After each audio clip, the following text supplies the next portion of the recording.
Hi everyone, এই ভিডিওতে আমরা দেখব কিভাবে স্টুডেন্টসদের ছবি আপলোড করতে হয়। তো আমরা স্টুডেন্ট মডিউল থেকে আমরা চলে যাব স্টুডেন্ট রিপোর্টে আসার পর আমরা ক্লাস সিলেক্ট করে নিব এবং সেশনটা সিলেক্ট করে নিব। তো আমাদের এখানে স্টুডেন্টদের লিস্টটি চলে আসছে। তো আমরা চাইলে এখান থেকে এই যে বাটনটা আছে এখানে এখানে ক্লিক করে আমরা ছবিটি আপলোড করে নিতে পারি। আমরা চাইলে এখান থেকে আপলোড করে নিতে পারি এবং চাইলে ক্রপ করে নিতে পারি অথবা উইডথ দিতে পারি। 200 বাই 200 পিক্সেল করে দিব।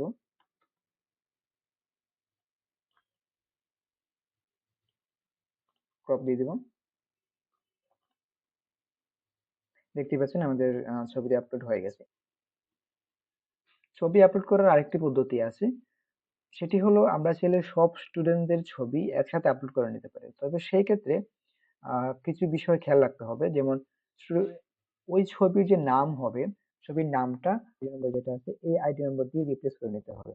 অর্থাৎ স্টুডেন্টের যে নাম হবে এই আইডি নম্বর শূন্য ছাড়া যে আইডি আছে সেটি আমরা এখান থেকে রিনেম করে দিতে হবে। ছবিগুলো প্রত্যেকটা স্টুডেন্টের ছবি রিনেম করে দিতে হবে, তাহলে আমরা ছবিটি আপলোড করে নিতে পারবো। এবং এবং যে বিষয়টি খেয়াল রাখতে হবে, ছবির সাইজ অবশ্যই 100 কেবির নিচে হতে হবে এবং রেজুলেশন হতে হবে 200 বাই 200। এই কয়েকটা জিনিস একটু খেয়াল রাখলেই আমরা কাজটি করে নিতে পারি। তো সেটা করার জন্য আমরা যাবো স্টুডেন্ট মডিউল থেকে স্টুডেন্ট ইমেজ আপলোডে। এখান থেকে আমরা ফাইল চুজ করতে পারি, তবে তার আগে আমি ফাইলটা রিসার্চ করে নিব। তো ফাইল রিসার্চ করার জন্য আমার চমৎকার একটা টুল আছে, আই এম রিসার্চার নামে। imresearcher.com এ আমরা যদি যাই, imresearcher.com, সেখানে যদি যাই, আমরা যদি রিডিউস ইমেজ সাইজে ক্লিক করি, আমরা চাইলে এখান থেকে ছবি সিলেক্ট করে নিতে পারি।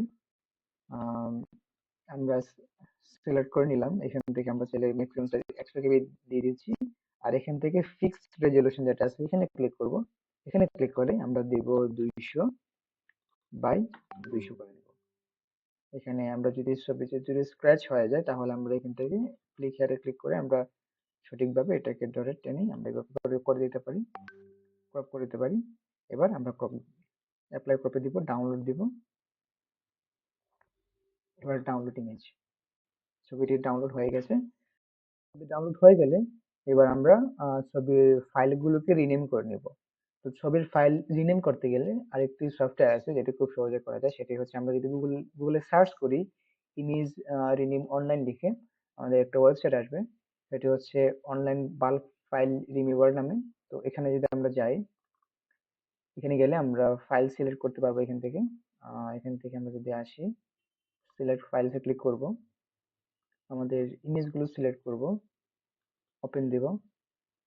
আমরা চাইলে এখান থেকে ফাইলগুলোকে রিনেম করে দিতে পারি। আমরা স্টুডেন্টের আইডি নম্বর, এখন আমাদের স্টুডেন্টের আইডি নম্বর কি আছে, আমি যদি আহ, কোন ক্লাসের স্টুডেন্টদের ছবি আপলোড করতে চাই সেটি সেটি খেয়াল রাখতে হবে। আমি স্টুডেন্ট রিপোর্টে যাচ্ছি,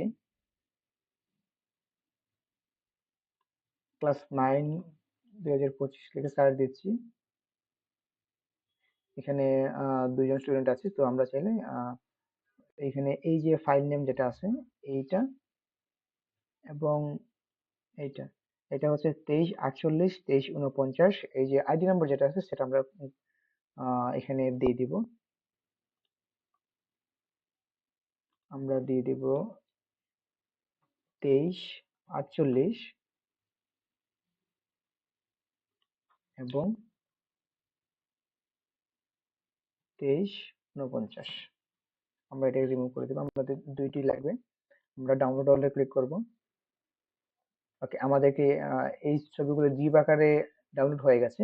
তো আমরা চাইলে এটাকে আনজিপ করতে পারি। আমরা এখানে যাব, এখানে গিয়ে আমরা চাইলে এটাকে আনজিপ করে নিতে পারি। এক্সট্রাক্ট হলে এক্সট্রাক্ট, আমাদের ছবিগুলো ডাউনলোড হয়ে গেছে। আমরা চাইলে এটাকে ডিলিট করে দিতে পারি, এটা লাগবে না আমাদের, আমাদের এই এই দুটো ইমেজ লাগবে। এবার আমরা সফটওয়্যারে ব্যাক যাই, এখান থেকে আমরা অ্যাটাচ ফাইলসে ক্লিক করব। আমরা যদি এখানে আসি, এখানে এসে আমরা দুই এই দুটো ইমেজ সিলেক্ট করব, ওপেন দিব। এখানে দুইটি ফাইল সিলেক্ট হয়েছে, আমরা আপলোডে ক্লিক করব। ইয়েস, আমাদের আপলোড হয়ে গেছে। আমরা যদি এবার এখানে একটা সার্চ দিই, আবার দেখতে পাচ্ছেন এখানে দুইটা ছবি একসাথে আপলোড হয়ে গেছে। এইভাবে চাইলে আপনার আহ সবগুলো স্টুডেন্টদের ছবি একসাথে আপলোড করা যাবে।